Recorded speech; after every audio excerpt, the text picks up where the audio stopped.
Bom, vamos então ao tema de hoje. Você sabe que nossos temas sempre tendem a aparecer-se, mas vem de um ângulo, vem de outro ângulo, e todos seguem iluminando mais amplamente o caminho. Às vezes você pode iluminar o caminho com uma lanterna, ou pode usar umas luzes dessa da televisão. Há muitas formas de iluminar. Olha, aqui, quando eu cheguei aqui, havia umas luzinhas que eram amarelas. E havia como um espírito de deprimente que até para ler, não gostava de ler. Então, essa luz melhorou. E agora podemos ler. Mas assim é a revelação. A revelação vai de glória em glória e vai aumentando e você vê as coisas mais claras. Por exemplo, o tema de hoje é a apostasia por causa de seguir um evangelho diferente. A apostasia que produz seguir um evangelho diferente. Vamos ler em Gálatas, começamos em Gálatas com o capítulo 1. Bem, Gálatas capítulo 1, verso 6. Aí estamos todos. Aba. Estou maravilhado de que tão depressa vos afastastes daquele que vos chamou pela lei de Cristo, pela graça de Cristo, para seguir um evangelho o quê? E quem está escrevendo aqui? Paulo? E quantos evangelhos se haviam manifestado conforme a Gálatas 2,7? Busque o capítulo 2, verso 7.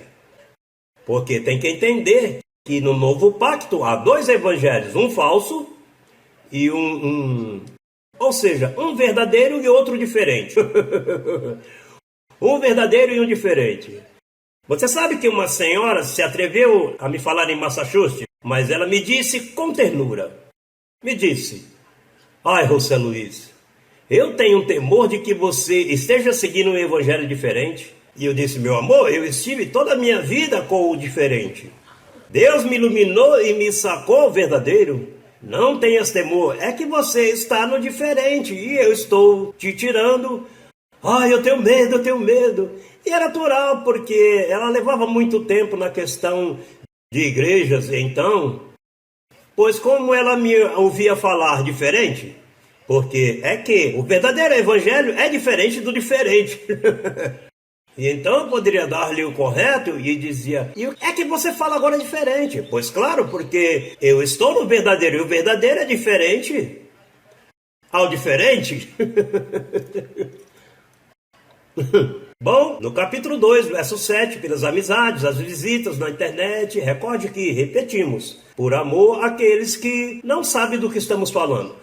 Mas diz aqui no verso 7, do capítulo 2 aos Gálatas: antes, pelo contrário, como viram que me havia sido encomendado o evangelho da incircuncisão, como a Pedro o do quê?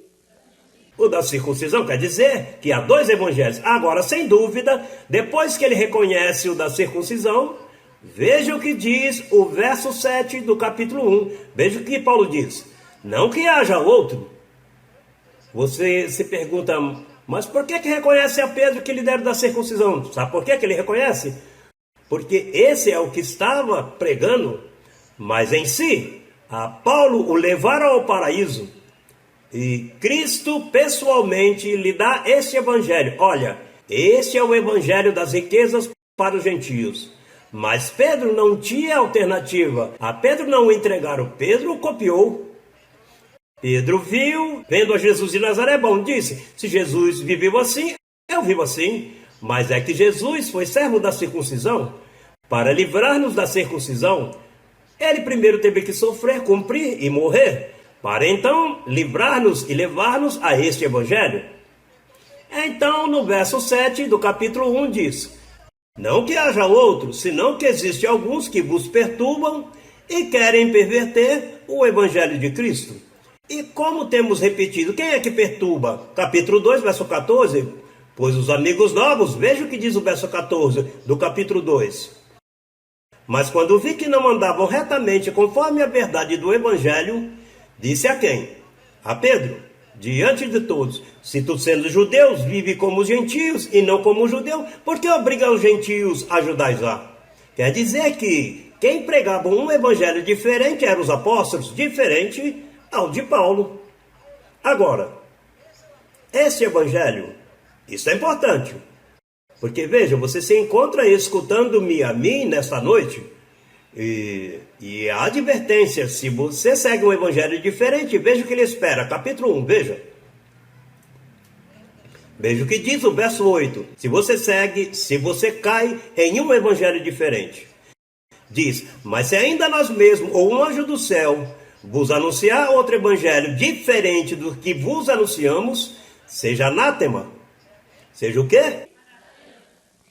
Como antes temos dito, agora também vos repito: se alguém vos prega diferente evangelho do que já recebeste, seja o quê? Você sabe o que significa anátema? Que por mais volta que você der, você estará em maldição. E você diz: eu vou à igreja, eu tenho feito tudo o que se quer, mas você está em anátema. Veja, eu tenho pessoas na rádio, e vou falar bem claro. Olha, há um que está depois de mim, que eu estou orando, que esse anátema não coma. Porque às vezes ele diz palavras contra esta pregação e ele não sabe que ele está neste evangelho diferente. E ele não, quantos mais que se atrevem a proferir palavras de que, olha, corre perigo. Olha, vou voltar a repetir, corre perigo. Por quê? Eles estão no evangelho diferente. Digo, eu estou bem claro em que evangelho eu estou no de Paulo. Eu estou bem claro, eu estou no da circuncisão, no da incircuncisão. Porque esse é perigoso da circuncisão, porque há anátema. Apóstolo, você está dizendo que Paulo dizia que os 11 apóstolos estavam em maldição? Pois eram eles que pregavam um evangelho diferente. E qualquer, não importa como se chama, que pregue um evangelho diferente ao de Paulo, está em anátema. E olha, e você não, porque Deus opera conforme a intenção do coração. Bom, mas é que também, conforme as tuas palavras, será julgado. E então, eventualmente, as coisas lhe vai mal. Olha, não há um evangélico desses que nunca está em problemas. Sempre o diabo se mete em 20 projetos ao ano. E não é o diabo, é que está em maldição, porque está contra a corrente. Contra a corrente de Deus, contra a graça. Agora, fixe o perigo de sair do verdadeiro evangelho. Hebreus capítulo 10.